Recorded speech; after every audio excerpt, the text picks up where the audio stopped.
Right, good evening. Welcome to Richmond Clinical Commissioning Group Annual General Meeting for 2019.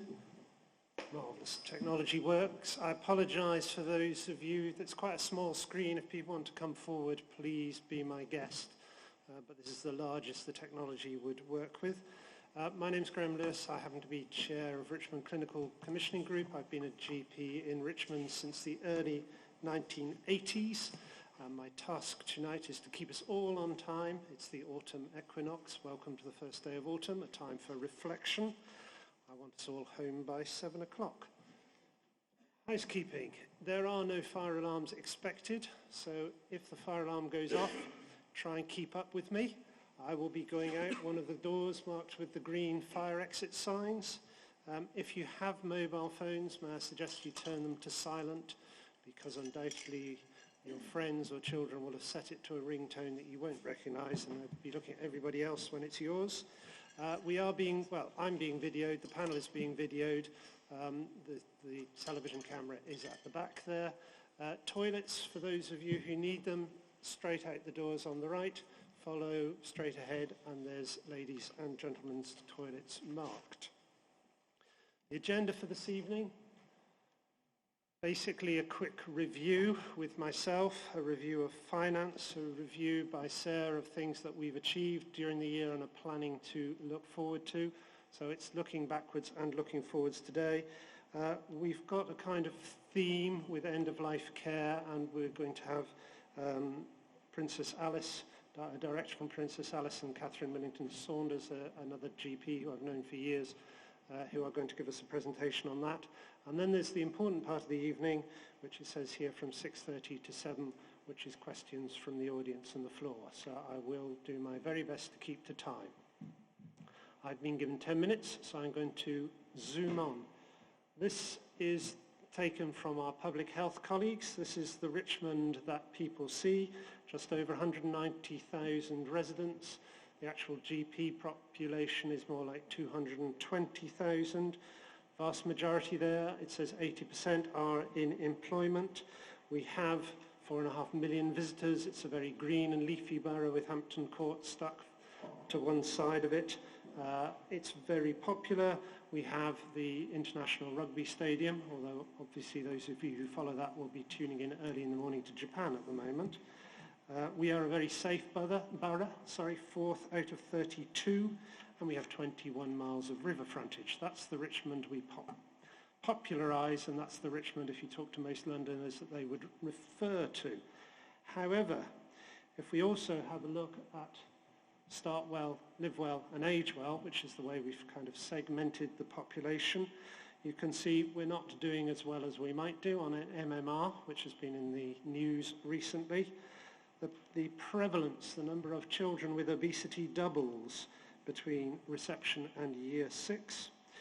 We have the highest in London for 15-year-olds who've been drunk in the previous month and doing fairly risky other behaviours. And we are 4th, and that's not a good number, in London in terms of mental health in the younger age group as well. If I move on to living well, we still have 18,000 residents who persist in smoking. We have a third of our population who drinks in an unhealthy way from alcohol. We have a considerable number of patients with 3 or more long-term conditions who need frequent medical care. And we have an increasing percentage, even in Richmond, of people who are rough sleeping. In the elderly group, of which I am now pleased to have joined, we have a vast number, 28 to a third going up in those patients over 65-year-olds projected by 2035. So we have already the oldest population in London, and due to good public health, and I would of course say good general practice, they are living to be even older. We have an awful lot of those, 50%, who are over 75 live alone. Now, the elderly value their independence, but they are worried about being lonely and not fitting in. So there's a lot of work still to be done there. How have we done as a CCG? This is a reflection, and this is a warts and all reflection. So we have done a lot of good things, as you can see up there. So for dementia, we are outstanding. For diabetes, we are good, and diabetes, again, a disease whose prevalence is increasing.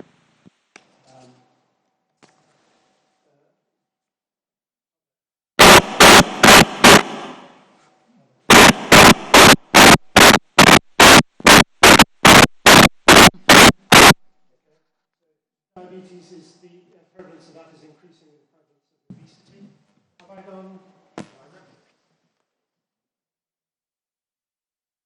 Still hear me at the back. I'm going to fly along, okay, and hopefully the technology will catch up.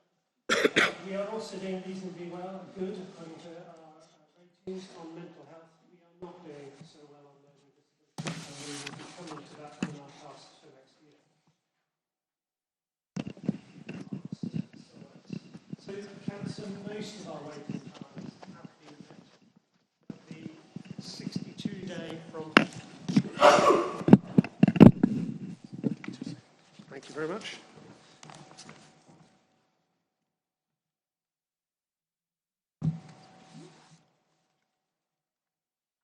Okay, the 62-day target, that's from GP referral to actually being seen and treatment started, it is not as good as it could do. And if you need surgery, the 32-day target from that till surgery, again, we're not quite performing as we would wish to, but those are improving. The 6-week diagnosis target is being met. Dementia targets, we have a number of patients who are assumed to have dementia by public health, and we are identifying 2/3 of those, which puts us above the target for that. The IAP service, our Access for Psychological Therapy service, we are meeting all the targets for that in 18-19, and we have done pretty well on the friends and family test. The areas that we are working with to improve, I'm sure everybody's aware of the 4-hour A&E target. The 95% of the population has to be seen and treated within 4 hours. We're not quite making that at our local hospitals, and we have been working with Kingston Hospital Trust to increase that. As I said further, we required improvement on our learning disabilities, and that's the number of people who are receiving annual health checks, and we are working with our practices to look at that, and the annual health checks for those with enduring mental illness. As it says there, the CCG is supporting our mental health provider to increase the proportion of people with long-term health conditions, older people, people from black and ethnic minorities accessing psychological services. I did say I was going to do that in 10 minutes, and I have done it in 10 minutes. And it wouldn't be an annual general meeting if we didn't discuss money. So I'm going to hand us over to Liam Bailey, who is going to discuss our financial situation. Liam. And I'm going to give you the power to change slides. Thank you, Graham. Hello, so I'm just going to give a little bit of an overview of the CCG financial position for 2018-19. So the CCG was allocated just over £272 million last year by NHS, and we spent £276 million. So actually we recorded a deficit last year of 3.9 million. I'll speak a little bit more about that in a moment. In terms of where the CCG spent its money, you can see from the chart the biggest area of spend was in acute commission spend. So that's expenditure with for Richmond patients attending hospitals, including Kingston Hospital and West Middlesex, but also hospitals like St George's, Hammersmith and further away. And that was just under 50% of the CCG expenditure. To pick out in terms of other areas of spend, a significant area of spend is mental health, and that's a key priority for the CCG. We spent 10% of our budget last year, and we did meet the mental health investment standard, which means we increased our mental health expenditure above our overall growth in spend. The rest of the spend is spread across a number of areas.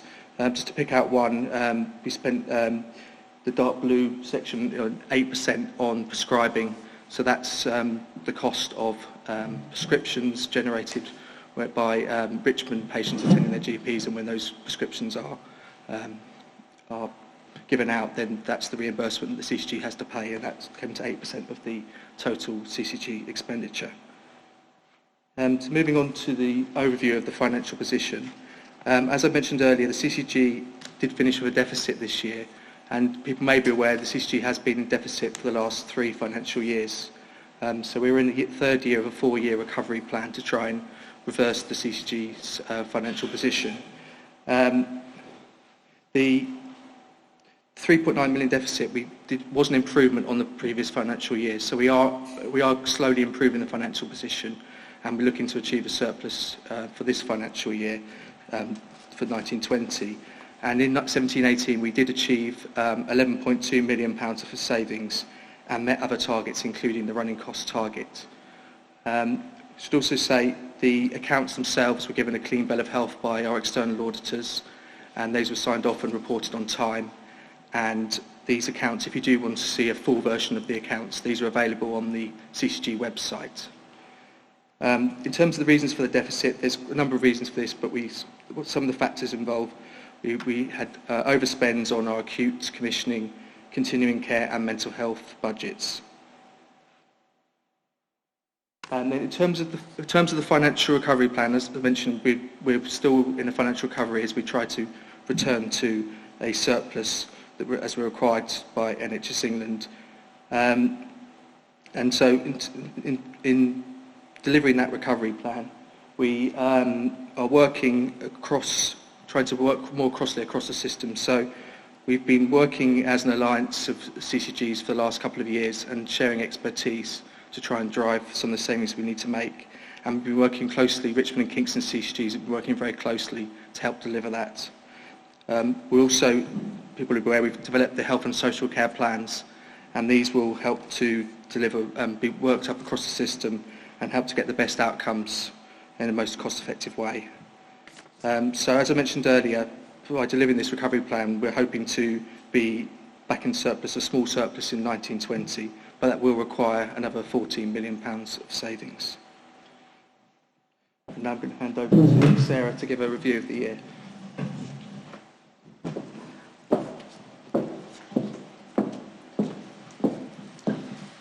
Good evening. It's lovely to be here in Richmond again. I'm going to talk to you a little bit about some of the good stuff that we've done over the last year and a little bit of a look forward, and Tonya will be looking a bit further forward into the year.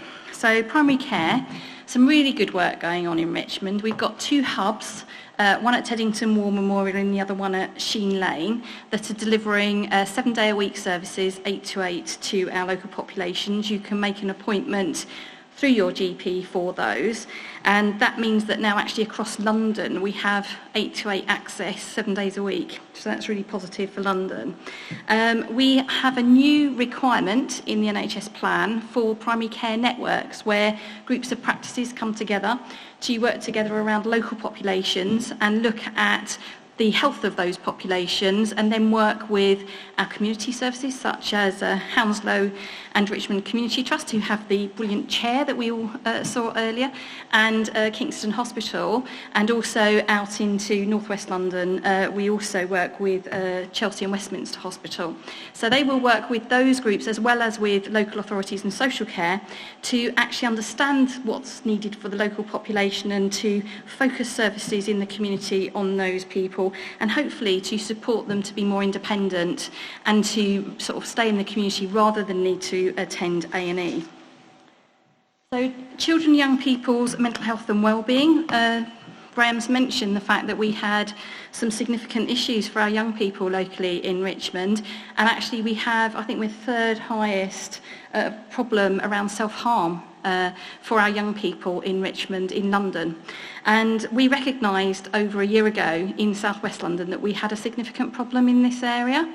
So we started to do some work together, and we were lucky actually in getting funding, national funding, to test some of the models around children and young people mental health. Last year we were successful in getting money for Merton, Sutton and Wandsworth CCGs, and this year we've got an additional 4.3 million, of which a lot of that will come into Richmond.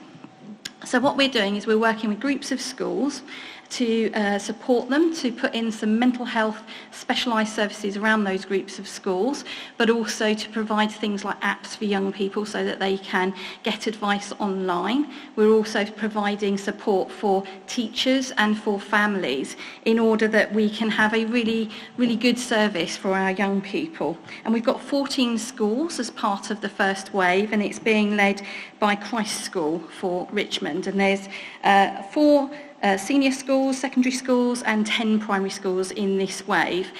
We'll have 50% coverage across the whole of South West London by the time we get to the end of this year, but we want to roll that out across the whole of South West London and all the schools. So neurodevelopment assessments for children and young people. This was an area actually that there was some concern about because there was a change in the eligibility criteria for families when they were looking to get their children assessed. So we reviewed that and we put some additional funding in and we changed the model of care for assessment. And we've done a 1-year pilot on that in Richmond and it's been really positive. We worked with parents and carers and others in the services to try and work out what would work for them. And we've had some really positive feedback about how quickly families have had their children seen and also how useful the service has been. So from next year on we will actually carry that on into the following year. So the pilot's been really good. So adult mental health. Graham's already talked about health checks. So it's not just for people with learning disabilities, it's also for adults with serious mental illness who will receive, 60% at least, will receive a health check. And we're providing lots of support for our general practice colleagues so they get some training so that they can actually ensure that they know when to refer people and when to give them a health check. And if they refer people on, they can access the Richmond Wellbeing Service, which has been very successful. And actually, I think we have got one of the higher levels of access to those services and recovery rates. So that's really, really positive for Richmond. Musculoskeletal services. So we have up to 30% of GP consultations actually are taken up with musculoskeletal problems. So we have set up a new triage service, which means that people can be seen very quickly by someone who is trained to see them, sometimes a physiotherapist, sometimes a doctor, sometimes another practitioner who would be the most appropriate person to see them. And they are seen when they are referred within 48 hours, which means that they get access much quicker and much more support. There is also a self-referral route now through the GP Federation website for Richmond, which means that you don't need to go through your GP. So cancer care in Richmond. Actually, we have really good screening of cancer care in Richmond, but we recognise we can always do more. So we have some of the best coverage, I think, in London for screening, but we are going to be offering opportunities for GPs to get more training to make sure that we're promoting cancer care and diagnosis and encouraging our local populations to actually go and access those services. You will know bowel cancer is one of the areas where actually we get a very low uptake of people taking up the screening. So this is something that we can always improve on. And then finally, we've been working together and we talked about children and young people mental health, but also we've done effective commissioning initiatives together. You may be aware that I am the accountable officer across 5 of the CCGs, well 6 from the 1st of October in South West London. Tonya works across 2 CCGs, and what we found is that we can do more by working together. So the 6 CCGs in South West London are moving towards a merged organisation for April 2020. We'll be talking to our membership about this over the coming weeks because they ultimately have the decision to make themselves about that because we are a membership organisation. Our membership are our GPs, in case anyone doesn't know that. And we have been working with everyone to make sure that whatever we do at a South West London level, we make sure we have a really locally focused borough process where we have the money able to be focused on local people and local services. but it will give us an opportunity to work in a more integrated way with our providers and with the local authority, and also we will make a significant amount of efficiency from some of the kind of back office bureaucratic functions which we can then put into frontline care. So that's the journey that we are on currently, and hopefully we will know in the next couple of months whether or not we are moving forward with that. So now I'm going to hand over to Tonya. You going to sit there, are you? Yes, I'm not going to stand up because I'm not going to talk very long. I'm going to introduce a film that we've made to highlight some of our shared actions in our Richmond Local Health and Care Plan. Hopefully most of you would have heard of our local health and care plan or even been involved in its development. We've been working on it for about a year now in partnership, both with providers of care but also with the population, and I'm pleased to say we finally got a published copy, so you would have seen that. I would like to it would take me all night to list all the people that have been involved in the production of this, so I won't, but I just want to thank everyone who's worked really hard over the last year. I think we've got a really good plan for Richmond that shows that we are going to make some changes over the next 2 years that target some of the areas that Sarah and Graham have just talked about. So I'd like to thank everyone, and I'd like to thank the local borough comms and engagement team who have helped support pulling this short film together. So without further ado, I haven't got a drum roll, so I'm just going to press the button. But I don't know which one to press. Is it this one? 10, 9, 8, 7, 6, 5, 4, 3, 2, 1.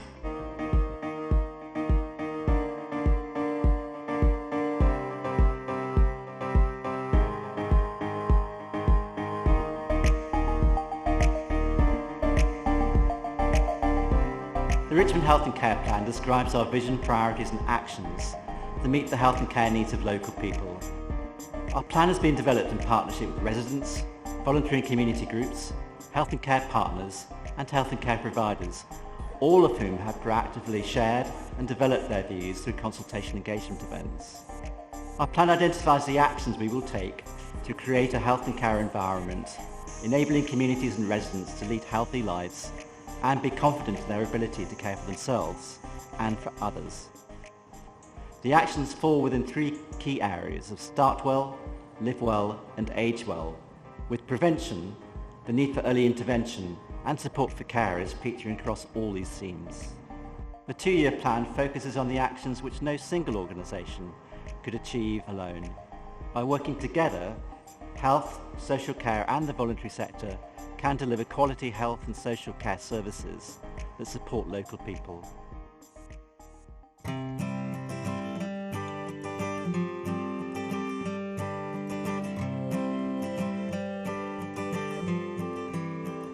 I am a huge fan of the Daily Mile. It's a fantastic national initiative that aims to get more children out of the classroom and walking, jogging or running for 15 minutes a day. We know that nationally about 1/3 of children are overweight, and that's a local issue for us too. That's why our local health and care plan has a specific priority about reducing childhood obesity. When I finish the Daily Mile, I feel hot, sweaty, and I think I might feel a bit more focused. They can do it at their own pace, it's not a race, you can keep times if you want to, some of the children like doing that. But the key thing is that at any point in the day, the teacher will bring the children out into the playground and they'll exercise for 15 minutes. I'm really pleased to hear that all the other primary schools in Richmond are going to be adopting the Daily Mile. It's such an easy thing to take on. There's no extra resources that you need. So actually, all of the children can benefit from a very simple little idea, really.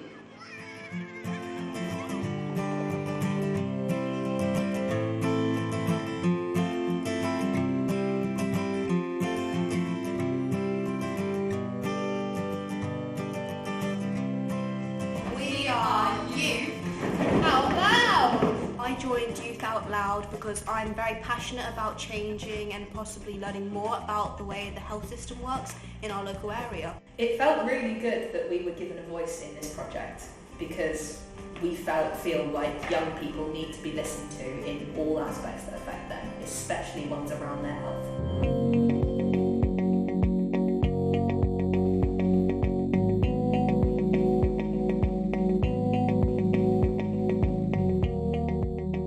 Well campaign is a national MenCap campaign, and it's about improving healthcare for people with learning disabilities. One of the things we're working on is working with people in health to have more training around learning disabilities, because there's an issue there about people not really having had enough training. Another key thing is accessible information. So one of the key parts of the campaign that we're working on is working with people to improve the accessible information that they send out. You need to have the reassurance, the time and everything to voice their concerns to the doctor, to put forward what's wrong with them, to tell the doctor how they're feeling, and just give them time.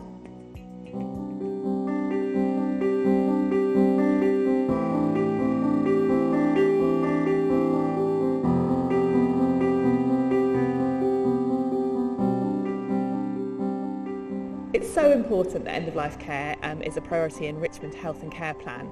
We at Princess Alice Hospice are committed to nurturing compassionate communities, places where people are ready, willing and able to have difficult conversations and support each other to live and die well.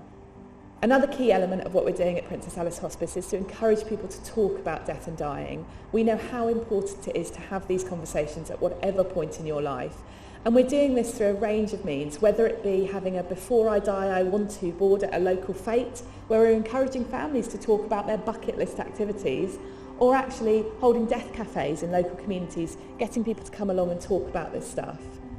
And then for people for whom it's more real and more relevant, we encourage them to have advanced care plans. So we encourage them to talk about their future care and what they do and don't want.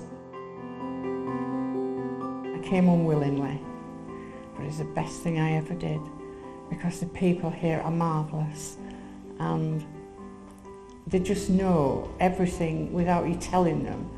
You worry about things and they help with that as well, and they're so really nice and gentle and kind with you.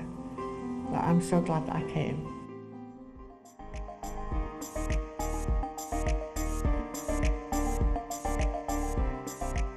The Live Well theme in the Richmond Health and Care Plan is very much about creating an environment that supports and promotes healthy choices.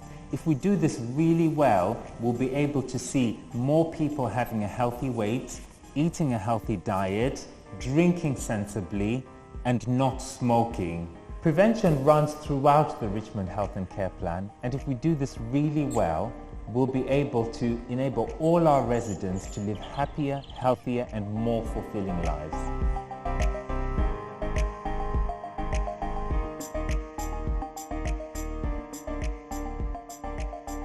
Richmond Carers Centre provides a range of services to support both adult and young carers. We are really pleased that carers of all ages are recognised in Richmond's Health and Care Plan.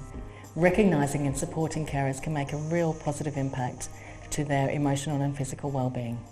My sister and I and a friend have recently set up a support group for parents and carers of children with additional needs, because that can be quite an isolating thing. And you can have good friends, but with the best will in the world, if they have neurotypical children, they seldom really get it. It's, you know, again, it's quite difficult. And this place is just so welcoming and so open to people, and there's so much for them. The local health and care plan is our shared collective plan across the health and care leaders that focuses on their vision, our vision and our priorities and our actions. Within 2 years, what are we going to deliver to improve health and well-being for our residents, working together collectively to make a difference. We hope you have enjoyed hearing a little bit about our health and care plan. You can read more about it on our website.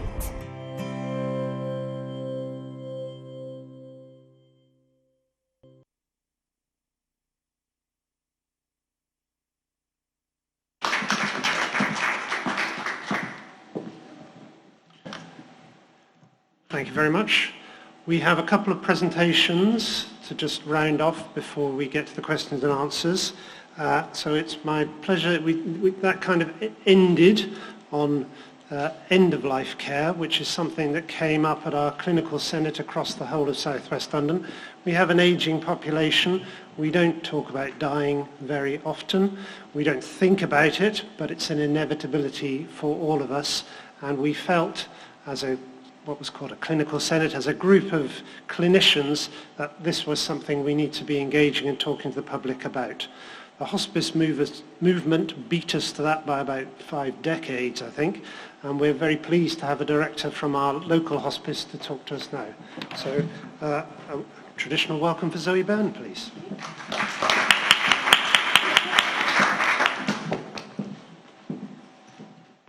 Good evening, thank you. Thank you for having me tonight. I'm Zoe, I'm from Princess Alice Hospice. Hopefully most of you have heard of the hospice.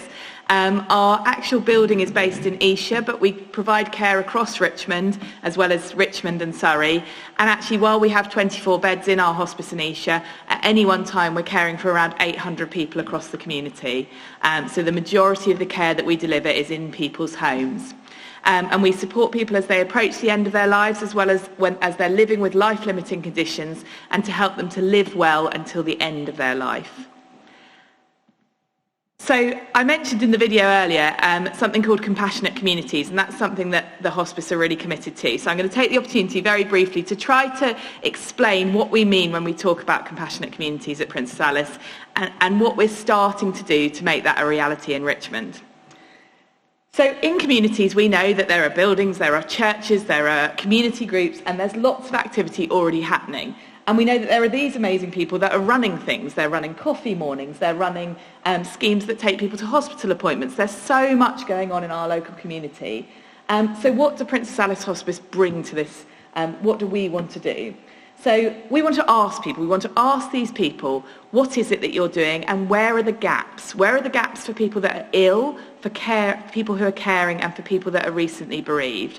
But not just those people. We want to speak to these people, who are the people accessing those services, the people that need the support that either is there, what's working for you, or that isn't there, what would you like? And we describe a compassionate community as a place where everybody recognises the role they have to play in supporting each other in times of crisis and loss, where people are ready, willing and confident to have conversations about living and dying well, and where they're willing to support each other in emotional and practical ways. And that's how we describe a compassionate community. And then we ask people, what would make your community a compassionate one? And what we hope then happens is we find this person up here who's already running a community allotment, but not many people come along. And actually they're finding more and more the people that are coming are ill, and they don't know quite how to support them. So we give them some training. We use our expertise to help them, not just expertise in end-of-life care, but around volunteer management. We have around 1,400 volunteers that support the work of the hospice. And so we train them, and we work together to partner under a charter to set up an allotment that is particularly for people who are ill, caring or bereaved, and we work together to do that. Similarly down here, this person has a coffee morning that they run, but actually more and more they find the people that are coming are bereaved. They're lonely because they've lost their someone in their lives. And again, we can provide training and make them part of a network to make that a bereavement cafe and support people to come. But sometimes we'll find this person that says, do you know what, I'm ill, I don't get out of the house very much, but my passion is to read, and it's one of the few things I have in my life, but actually there's no reading groups, there's no book clubs near me. So actually we'd say, okay, well if that's what would make a difference to you, we've got volunteers at the hospice, we'll set up a book club, and we'll advertise and get other people to come along, and you get that support from people that are in a similar position to you. So that's the kind of initiative side of things. As well as all of that, I talked about practical and emotional support, and we have a group of volunteers called Compassionate Neighbours, and this is a new movement that started in St Joseph's Hospice in Hackney and has rolled out across London. And whilst it is a befriending programme, whilst it is volunteers supporting people who are living with life-limiting conditions in their home, it's a bit different, and it's far more about real reciprocal relationships and actually helping people to reconnect with all those things that are going on in their community already, but that they've lost touch with. So it's a bit of a different volunteer role, but really important for helping us to develop these compassionate communities. We also, as I said in the video, are doing lots of activity around getting people talking about death and dying, whether it's bucket lists, death cafes, lots of things going on to get those conversations. So that's the events to encourage people to talk about this stuff, our Compassionate Neighbour programme, initiatives that we work in partnership with other organisations to set up and to encourage people to access, as well as where there is a demand and we see a gap, we're able to use our own expertise and our own volunteers to fill those gaps. We then hope, the vision is that there will be a team of people, whether it be compassionate neighbours, local community members, other volunteers from different organisations that come together to coordinate this activity and keep it going long term. So what we hope this produces is absolutely an increase in volunteer-led social support for people who are ill, caring and bereaved. And I think Catherine will talk about the importance of that social support and that peer support that people get. Enable people to stay at home and actually connect with all the activities going on in their local communities, as well as reducing loneliness and isolation, which we've all heard is so prevalent these days. And ultimately, hope that we can reduce people's need to access their doctors, the nurses, the clinical support, by having that social support, having that neighbourhood support that can help them. So on the ground, practically, that's the vision. What's been going on? Well, we've got 125 trained compassionate neighbours across our care area, and we've supported 73 people so far in the last year, and that's something that we want to continue to grow. So we have got people doing this. 122 events reaching over 6,000 people, encouraging conversations about death and dying. Our bereavement cafes are growing. So again, this is accepting that bereavement plays a huge part in people's lives and particularly can lead to loneliness. But actually for most people, it's not about counselling, it's about supporting them in their grief and sharing experiences with other people that have experienced grief as well. So we have bereavement cafes with trained volunteers where people come together to discuss their grief and find that support in each other. And again, we're growing those numbers across our care area. We've got a partnership with Kingston Hospital that would cover Richmond patients as well around advanced care planning. So this is again using volunteers to help those conversations with people about their future care. What would they like? Where would they like to be cared for? What wouldn't they like, even more significantly? And helping them to speak to their clinicians to document that and record it so that everyone can get access to it. And I think that's something that's really important to us. As well as getting involved in social prescribing initiatives and being really part of that as it develops. And we're keen to develop things in Richmond. So if there are organisations in the room or people in the room who for whom this sparks something, then please do come and speak to me because we're really keen to develop this in Richmond.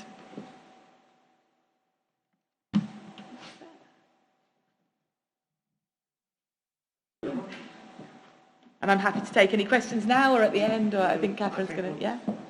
Lovely. Thank you. So we're going to finish the presentations with a final presentation from Catherine Millington-Saunders, who's another GP I've known for a number of years and who chairs our end-of-life steering group for Richmond and Kingston. So the floor is yours, Catherine. And you have the power. And then we will move to questions and answers. As you've seen, health is far much more than just the National Health Service. We will move to that next. Hi. I'm Catherine. I'm very lucky to have been working across Kingston and Richmond for a number of years and also chairing the Kingston and Richmond local delivery unit, we call it, but basically where we all get together to decide as health and social care partners, as well as with sort of patient and public stakeholders as well, to decide how we actually improve end-of-life care and for patients living with advanced serious illness, and also a remit around suicide and sudden death and loss and crisis.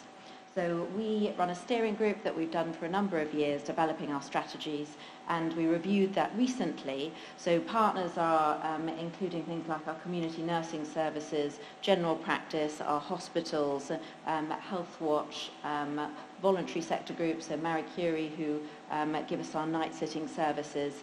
We all sit down and talk together to see what is it that we actually really want to achieve for Kingston and Richmond population. And so we first of all look at what are our national policy levers, so what's really important across the UK that we're trying to sort of connect with, so we can make it relevant within Kingston and Richmond with some of those things. So we build on lots of the different components, but as we've been talking about, building a compassionate community is really important. So when, I don't know if anybody has had a sort of bereavement or experience with someone living with an illness, but the most important thing just isn't your health and social care professional that would be coming in. It's actually the majority of time that you spend your waking hours and your sleeping hours with the people you care about. So that might be your loved ones, it might be your neighbours, it might be popping into the supermarket if you can get there, and it might be an informal carer that you have supporting you. The majority of those hours and minutes are that give you lots of your value and meaning in life are not necessarily your health and social care professional, despite them being incredibly important. So what we look at as a group of our steering group is how do we connect all of those important partners from health and social care, but how do we start to really involve our communities and also build the resilience with those networks that we can build within our communities. So the main part of national policy that's come about is called the ambitions. So those are basically 6 platforms, and as we pointed to, so building on the compassionate community theme, each community is therefore prepared to help. So within our actual programme, we're looking at the social relationship. So lots of the big evidence now isn't just about does reducing the amount of smoking give you improved amount of life that you can live, and is it increasing your exercise, but for actually all the evidence, irrespective of whether you smoke or whether you drink alcohol, actually all the pointers of longevity are, do you have social connectedness, are the new trendy words, but basically who's important to you, who's around you, and what's more on top of that, there's evidence to show that the more complex your community and the people that are around you in your life, you're more likely to live for longer. So this is something that we've built on over the past few years to see how we're going to work with our communities to make things stronger and better. So looking at our Kingston and Richmond overview, so we've done this nice little diagram that really helps me a lot, but basically hours and hours of work defining and looking at what's important to us, both as people within our communities and also the professionals that are working with us. And we've come across what are our common outcomes that we really want to achieve. So we want to make sure that people's experience is the best that it can possibly be. And we want to align to people's preferences of care. So why they want to be cared for, who they want around them, making sure that they've got symptoms controlled so they're pain-free or as pain-free as possible. And also looking at what are the things, whether it's their dog or people surrounding them, that are really important to them, and how do we make that happen? How do we have those discussions as professionals with them? So as a GP, having the conversations about what the care is that people want to achieve, where they want it, how they want it, is probably one of the most fundamental things that we can do. Writing that down, recording it in a shareable record that's available to the person involved, their friends and family where they're consenting for that, and then sharing it with other professionals. So it makes it real, because all the evidence shows in policy and research, if you don't have things written down and you don't share it with other people, then you're much less likely to get good experience and have the care that you actually want to. So we realised that that was fundamentally important, to raise those number of care planning experiences that people have, to make sure that we can try and get them the care that they want to. Having the compassionate community development was another fundamental part, so mobilising and involving our communities and our loved ones around us. And then also making sure that we have equity between different groups of people that don't necessarily always, we know from the evidence, receive the care that other people that might be more eloquent at describing things might be able to achieve. And so really just if we come to the final part, which is how do we also work with our leadership, so people that have areas of influence, so local government, local voluntary sector groups, all of our volunteers that we have in our community, and real life people as well as our local workforce that are delivering. So GPs like me sitting behind my desk doing my GP job, real nurses that are going into people's houses every day. How do we actually involve them to tell us what some of the issues that they experience, as well as patients and carers and families, to really try and build this experience to make sure that we understand what people actually need and want, as opposed to discrete groups of leadership that don't necessarily have that sometimes. We're really trying to mobilise that and make it about real-time improvement. So we're building on something called the Compassionate City Charter. We're building our development of communities. We're working with specialist groups in the hospitals and in the hospices. And then we're working really hard with our GPs to try and get those core outcomes, better planning for people, better experience for people, and supporting our communities. I'll leave it there, and if there are any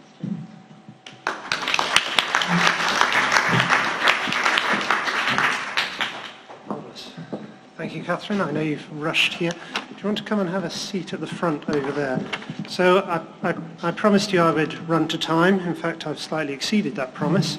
So we are now 1:15 instead of 1:30. I'm going to close the meeting at 7 so that you can all go home just in the dying vestiges of daylight, since this is our last 12-hour day before we move into winter.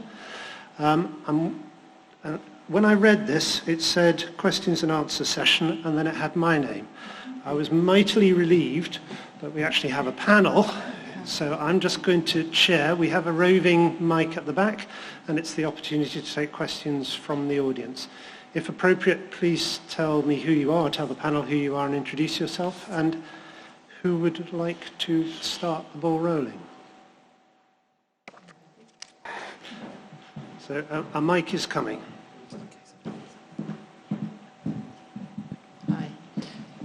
Nikki Urquhart. I'm chairman of the Barnes Community Association, and we consider ourselves to be a very caring community. But all those people that work with our social care organisations locally are on average 70 years old themselves. And we keep saying to each other, well, we've got to keep this going because we're going to need it ourselves. But how do we recruit? And we would like to know, I mean, the chairman of FISH is as concerned as I am. We'd like to have a volunteer hub in Barnes where we can point, people come to us and we can point them to the jobs that they might like to do. But the younger generation just don't have the time, and we haven't managed to crack it. So with any help, we would like that. Any ideas from the panel? I open it to everybody, because I did. Tonya. Co-create this, because I know working with Zoe and Princess Alice, it's sort of one of our... Shall we switch on a mic? It's, so that no, everybody... it's just on. Is it? Okay. Yeah, it's on. Is that okay? Yeah. Okay. So I think that, so looking at the Compassionate City Charter, you're completely right. It's a structured approach to basically being able to work with communities, so workforces, schools, places of worship, to try and actually get a community response rather than being told to do something, to encourage the communities to be able to respond. I mean, I know that we'd be very interested, and I'm sure won't speak for Zoe, but we regularly are looking for ways of being able to support communities and build volunteer resources in order to do exactly what you're doing. And having experienced the Fish Society, it's just such an amazing resource within Barnes, having lived there for many years as well. So yes. Yeah, I think I'd add that, you know, with the Compassionate Neighbours programme, we've actually seen that bring a more diverse volunteer workforce to our organisation, whereas, you know, our volunteers were, as I'm sure yours are, generally women, generally older, and actually we've seen much more diversity come in with the Compassionate Neighbours programme. Partly the role, partly the flexibility of the role, the way we talk about it, it's being part of a social movement, partly training on Saturdays, you know, it's a bit of everything where we're advertising, relationships with universities, so it's a bit of everything, but we have had some movement in the volunteers that we're attracting through that, so I'd be very happy to talk and see if we can do something together. So I'm sure there must be more we should be doing. One is that I think as an NHS we haven't historically had a relationship with schools, but I think that's starting to change, particularly with the work that we're doing around children, young people, mental health. We're now starting to have relationships with schools where we can start to encourage young people in a different way. We've done something across South West London. I made a pledge last year in our staff event that we would release every member of staff that wanted to for a day to go and do volunteering in the local area, to try and encourage people to find out what they can do and how they can work. can I say I would like to think the uptake on that was high. It's not as high as I would like it to be, so we will continue that and see if there's more we can do. A lot of people that live in the area, work in the area, so the more we could encourage, I think, employers to do that kind of thing would be really positive, I think, because just giving people that experience and allowing them to maybe decide to do more outside of that day a year that we give them would be really, really good. Tony? So I was going to mention about children and young people, and actually how do we embed a culture that actually volunteering is something I do. But also I'll look to council colleagues about actually how easy is it for people who want to volunteer to know how to go about volunteering. So actually how do we match people to opportunities, and actually how are we creative around those volunteering organisations. I'm not sure if we do it in Richmond, but one of the things they talk about is people who, you know, who go running every week, but they run to a neighbour's, and actually they ask that neighbour whether there is some odd jobs that need to be done. So it's about, I think we have to be sort of visionary about what our volunteering offer is and how we match those people to the opportunities.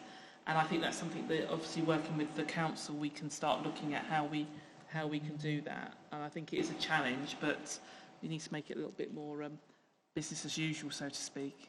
I can see a few hands. Is this in response to this? Yeah, because I will come back to you in a second then. So Bruno, and then Dr. Kate Moore, who's my clinical vice chair, was also waving frenetically at me. Well, I won't forget you, sir. So I'm Bruno Meekings, and I work as the Community Involvement Manager at Richmond Council for Voluntary Service. I don't actually work for our volunteering brokerage service, but I think that the issue that there is that whilst there are volunteer opportunities out there, and there are volunteers who are there, it's sometimes quite difficult to find the people who are actually needed to fill the kind of roles which there are there. The other factor is that for quite a few years there hasn't really been a kind of focus on place-based approaches towards things and trying to support people in their local communities. That's just not the way that the NHS has worked. It's not the way that the council has worked, really. But with the moves towards social prescribing, place-based approaches by the local authority, one would hope that there's going to be more of that kind of sense of community built up, and that whilst there are people who've been there for 20, 30 years doing the same things, that you will get people developing new and fresh solutions to things and keeping a continuum going on, because, I mean, if there's a service there, you will always find that people will just tend to let people do that and not go and develop new things themselves. So a lot of it will be whether or not social prescribing and the place-based approach of the local authority works really well. That will hopefully provide the solutions that we need there. There is one question I have for Catherine.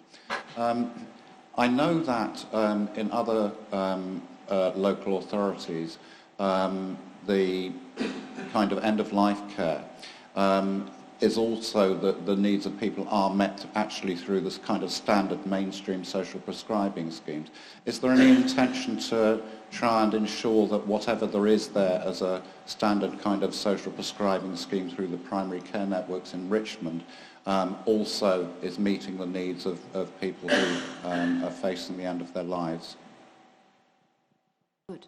So so in our steering group we've got, I know particularly more so from Kingston, that there is quite a large focus on social prescribing. I think I might look to Kate and Graham just to double check that approach is mirrored.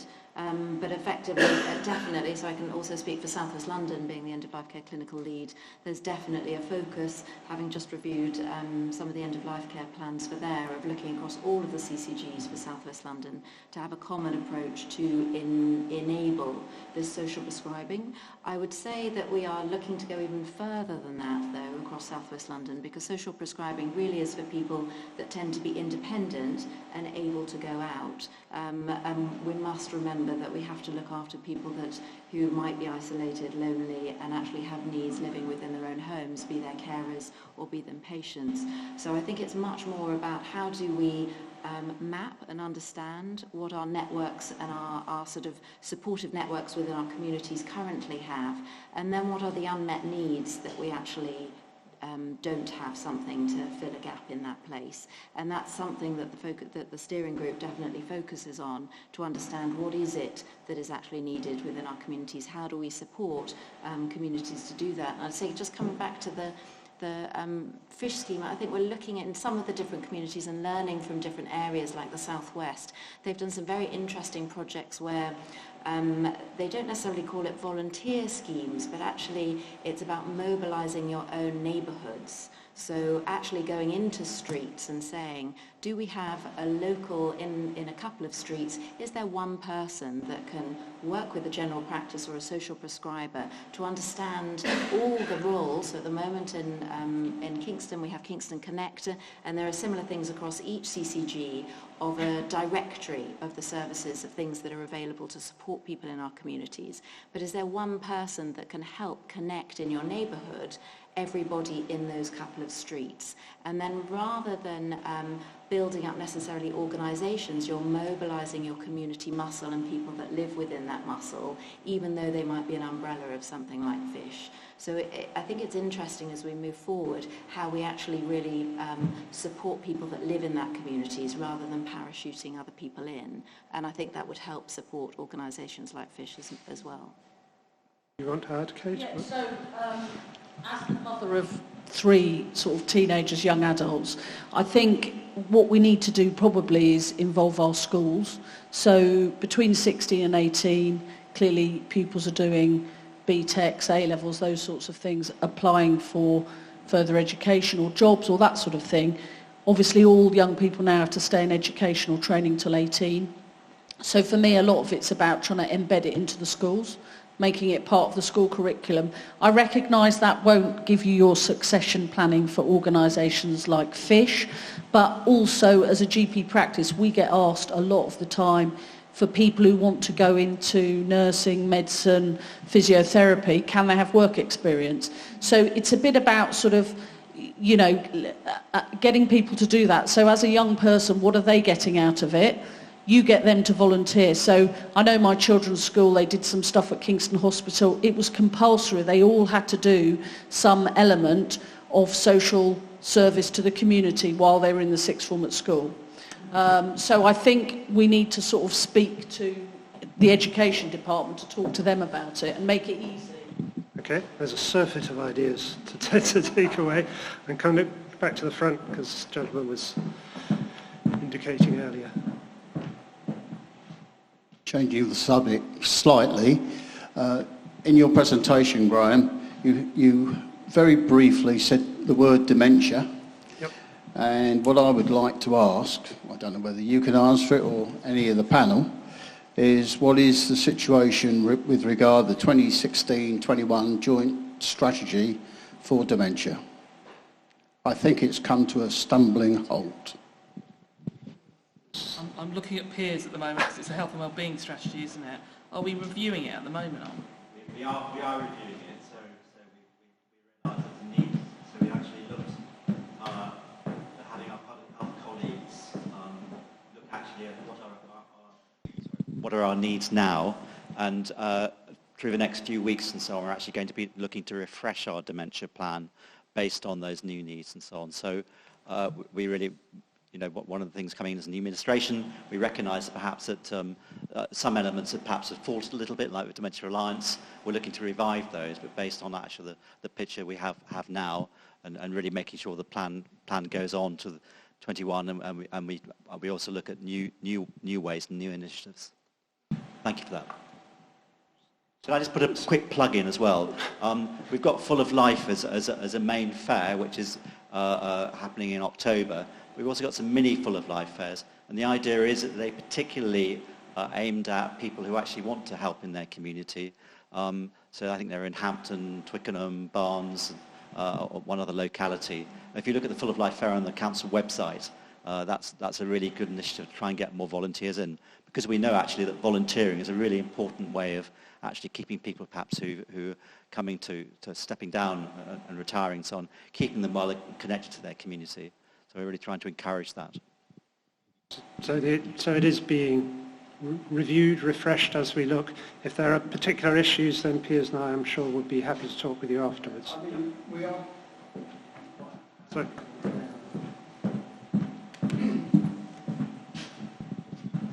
I mean, we are 3 years through a 5-year plan, and it hasn't been followed.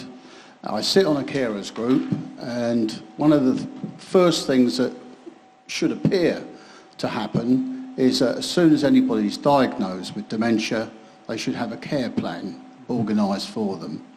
Now, in our group of 10, on average, only 3 people have received that.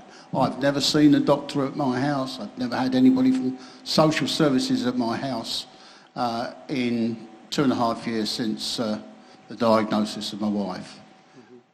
I think you need some help to get things done. Okay, thank you. I think... Sorry, did you want to respond? Well, no, I was just going to say something that has been incredibly helpful. So I'm sorry to hear that only 3 out of 10 people have got a care plan, and there are other parts that, you know, we can think how we can strategically look to improve that, as we are doing with our strategy. But there is something called My Coordinate My Care, which is a new way of being able to have records that instead of it just being a professional that is recording something, it's a new way of being able to have exactly the same record that can either be led by a volunteer or with a family member if it's involving someone with dementia, to be able to record some of those care wishes as soon as you get the diagnosis. So it's something that's the whole of London is doing, to not only get professionals to do the records with patients, but also when people, as you've said, often recognise the need to do a care plan, there's the ability now to be able to go online to do that. That record is also shared with the healthcare professionals as well. That can be accessed online by the patient or carer? Yeah.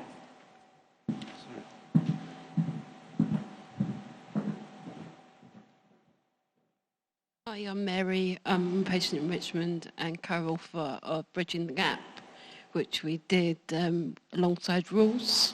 It was about a directory for mental health and what services were available in the borough, which has taken off beyond our wildest dreams. Right.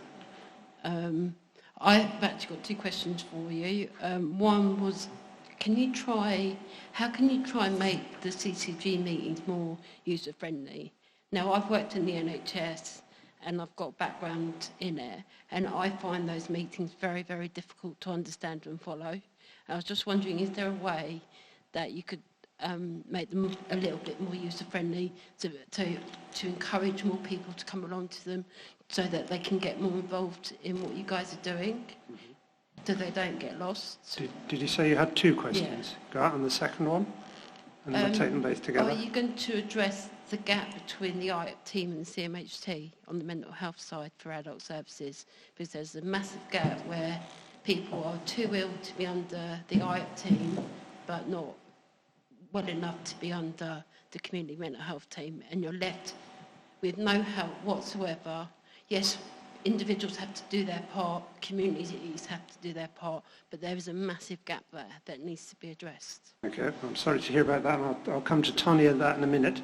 If I just take the first one first about making the CCG meetings, which I chair, are meetings in public rather than public meetings, and that limits the opportunity for dialogue by the way they're structured, which is why we have meetings like this. I have tried, and I will continue to try, to set the discussion that we're having in context. Some of it occurs over several months or half a year even, and it's difficult when you come in on that towards the end of it and you haven't been party to the beginning, but I would take that away as a chair and try and make it more real and more understandable. We do, unfortunately, talk an awful lot of jargon in the NHS, and we have, certainly in our patient and public participation groups, we have a directory of the jargon again to try and make it interpretable. So I will as I say, take that on board as chair and try and improve that situation. We don't get a huge number to turn up, but we do try and publicise them as much as we can, and we have them recorded and on the website for those who want to watch it afterwards. I'm going to turn to Tonya to take your second question about the IAPT. Well, thank you, but actually I'm going to answer to both, because they're both things that I'm very passionate about. How do we make sure that we engage with our population? And I think Graham's talked about a couple of meetings that we have, but we need to do better. We know we need to do better. And one of the things that we're looking at is actually how do we expand and work with the wider population in a different way. And we're looking at setting up a community engagement group, which we're working with colleagues around. Bruno would have been part of that. So we're looking at actually these meetings can be are inaccessible for professionals as well. So actually, how can we get better at sharing our information and ensuring that we have a very open dialogue with our population? So thank you for that. And if you talk to one of my colleagues, Matt or Amy, about the work we're doing, and if you would like to get involved, please do. You're absolutely right about the interface between IAPT and CMHT, and I've been talking to the Chief Exec of the Mental Health Trust, and we're going to do a piece of work locally about how do we fix this. We know it's a fragmented offer. We know we need to do better. We have a plan to globally to transform our community mental health services provided by South West London and St George's, but we know there's a particular piece of work that we need to do in Kingston and Richmond. So I'm very, very hopeful. I'll be also speaking to the clinical leads in primary care, and we're hoping to have a first workshop to start addressing some of those issues so that we can start really developing the model over the next coming months. So thank you for raising that question as well. Any other questions from the floor? Good evening. My name is David Holyoke. I live in Barnes. Thank you very much for the healthcare plan, which is going to be very interesting reading. My reason for being here tonight, it's the first time I've attended this AGM. I have an interest in the diabetes field. I've worked in diabetes not as a healthcare professional for the last 12 years in building the UK's biggest digital community and forum for people with diabetes. And my question, or two questions, really concern whether Kingston and Richmond will be at the forefront of the new wave of health interventions that enable people with type 2 diabetes to achieve remission and reduce expenditure on medication. I'm sure you'll be aware of the various different approaches, whether it's low calorie or low carb, and my interest as a stakeholder and former director of the business is in the low carb program. And the second part of my question would be in relation to being in year 3 in a 4-year program to recover deficit. Given the need for 14 million of savings in this financial year, how quickly can the borough move to sort of engage new initiatives that have got a great capability to help achieve those savings?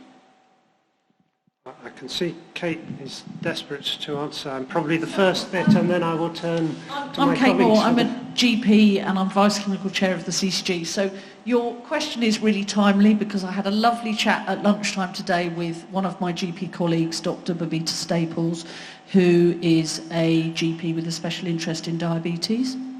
We were actually discussing that we'd heard on the radio that there were large numbers of people going to be diagnosed with diabetes, and really what could we do as GPs to improve that. So there's a lot of initiatives going on. So the Teddington Primary Care Network, we've signed up to be a pilot site for the to look at dietary modification in patients to try and regress diabetes. Babita's doing a lot of work where she's getting people with pre-diabetes, and she's been seeing a lot of them in clinics at Teddington, but she's actually trying to see more people by doing some group work. So we've asked for those presentations to be sent out to GPs. I also think that a lot of the work you mentioned about utilising technology, we're very keen to do as GP practices. Some of our IT strategies will support that to use digital technology. We do a lot of texting out to patients and those sorts of things. So I'd be really interested to talk to you or get your details afterwards, so maybe we can look at some things that we can do in primary care, because we know it's a big burden on the health service.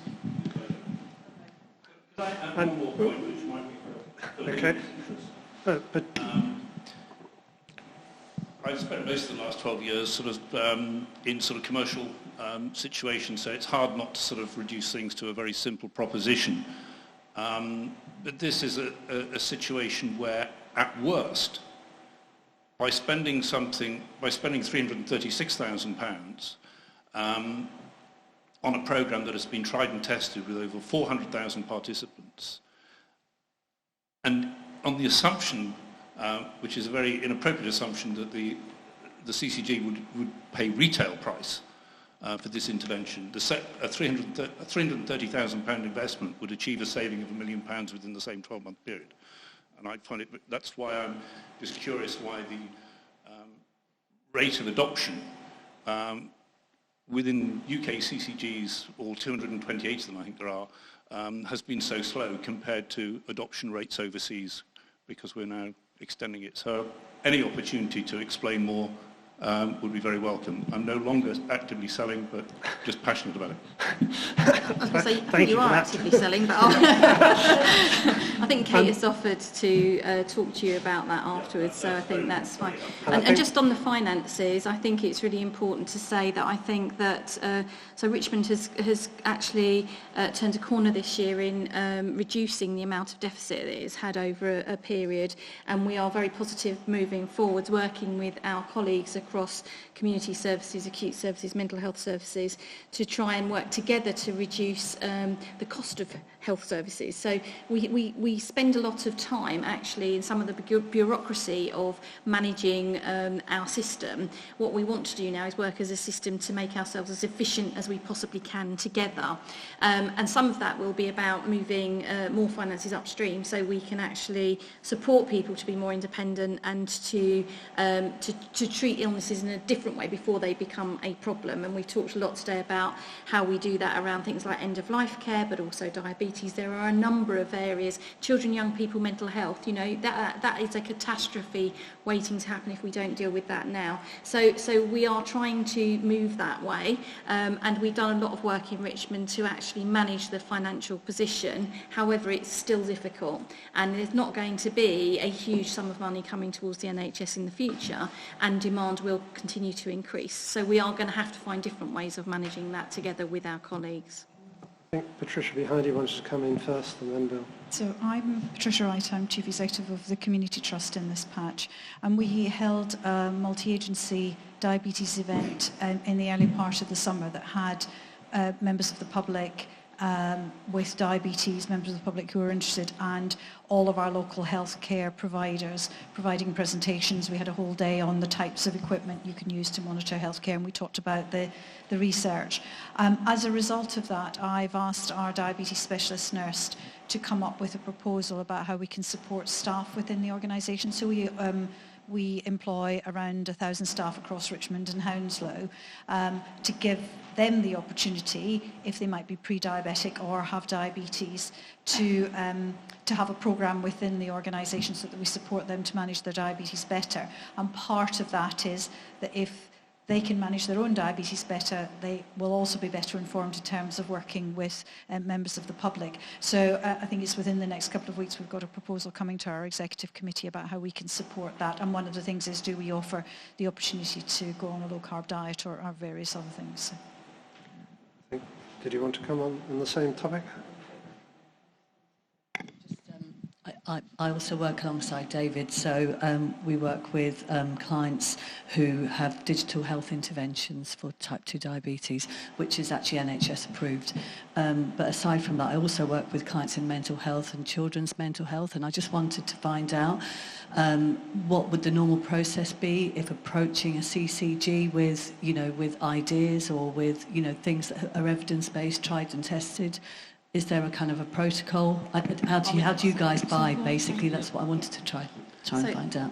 So Tonya will be able to tell you a bit more about the work that we're doing. We do, obviously, we would procure and we would work in. We wouldn't just take on an idea in that way.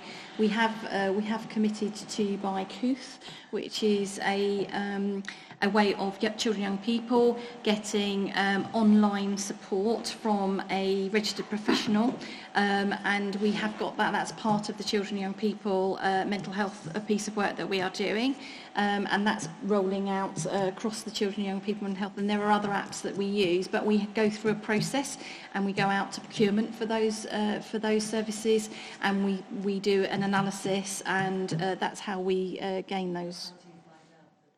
We all publish on our websites our procurement strategy for the following year, and on that, and before we actually go out, we have to go out publicly for any procurements. So that's a process. It's by CCG. For the South West London Children and Young People Mental Health, we went out South West London. So diabetes is complex. We know there's an epidemic of it. The percentage is growing year on year. There is no one single solution. We know it's linked to inactivity. We know it's linked to diet. We had earlier the doubling in percentage of children with obesity from starting school to year 6.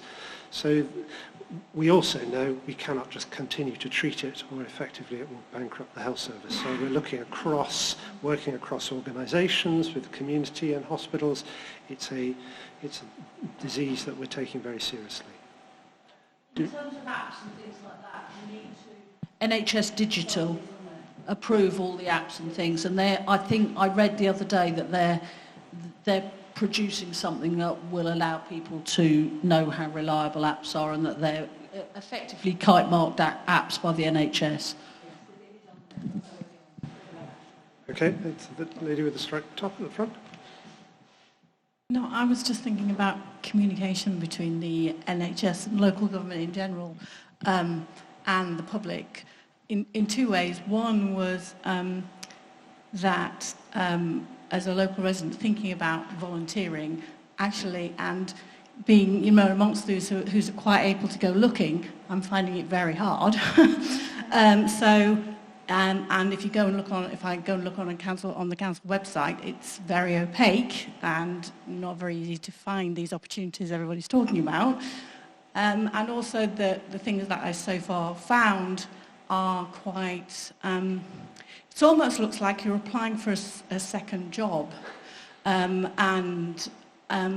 there's something about the nature of what I found so far which is actually quite off-putting and doesn't allow me to put a toe in the water and go and I would like to be able to go and find out a bit before committing, and so it's almost as if there's a barrier because the commitment and the requirement is too big up front to want to jump over the threshold. So that's just a comment about my experience thus far, which isn't very long, I haven't been doing it for very long, but that's just how it's come across thus far. I think that's a really important point, isn't it? How do we do taster? How do we? How do we? Because people, they can't commit. They don't want to, commit for. They want to know what it's like first, and they don't want to look people down by saying, actually, I've signed up for this. It's not for me, or it's different to.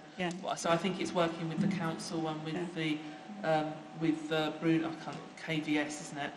The Kingston Voluntary Service. But actually, how do we be a bit more flexible in how we support people to take volunteering opportunities? You're right. It should. I mean, there is a balance, isn't there? Yeah, you have absolutely. To do your CRB checks, And I've been on the other end of it. I've been a school governor for a very long time, so I kind of been on the side of the public body that has to go through the procedures and etc. But it's about bridging that gap and the IT thing about how do I offer a service and offer an idea, and I was talking to gentleman I do training with this morning, and his dialogue is all about social media, and when my children talk about it, it's what they've got on social media and what they're talking about with their friends on YouTube, and it doesn't you don't look at the council website, you don't go, it's all much quicker and much more fluid than the local government and the NHS is. And I think when you ask for volunteers, I always want to ask for the IT volunteers, the communication volunteers that are about,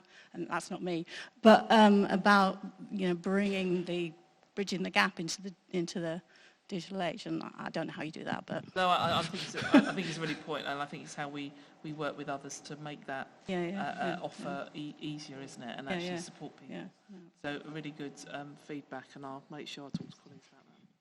Can I just also add, there is a voluntary organisation called Help Force that was established. It's actually the chairman of Chelsea and Westminster Hospital who set it up, and it's a national campaign that was advertised in the Daily Mail around Christmas time, I think. And Help Force is set up to try and get many more people involved in volunteering, particularly in the health service. So it's another place to go, and they will actually take you through some of that process, but will also talk to different organisations to place people. So we were looking for more volunteers in the Hounslow area, and we've had a few through Help Force, so it's another way of doing it.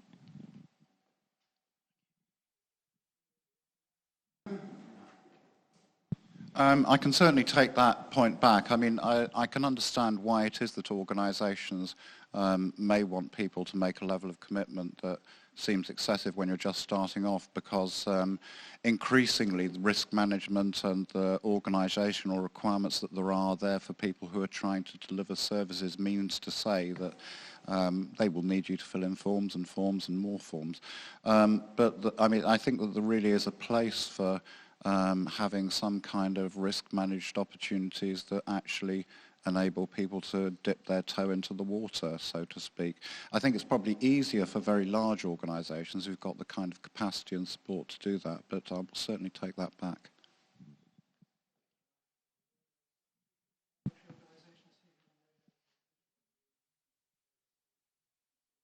I mean, we are very fortunate in Richmond in that we have a lot of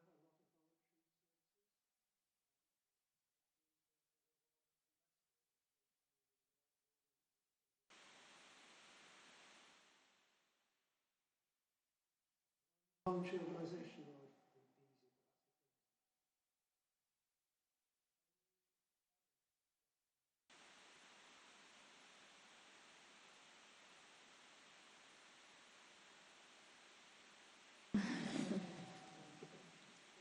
I have a number of thank yous. I'd like to formally thank the organisation.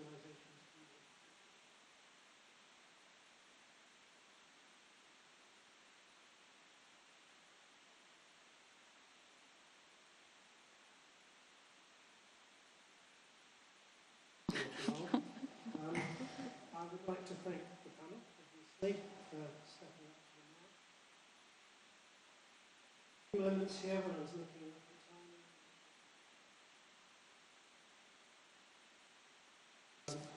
I'd like to thank the staff who aren't here. I know there are some staff. Huge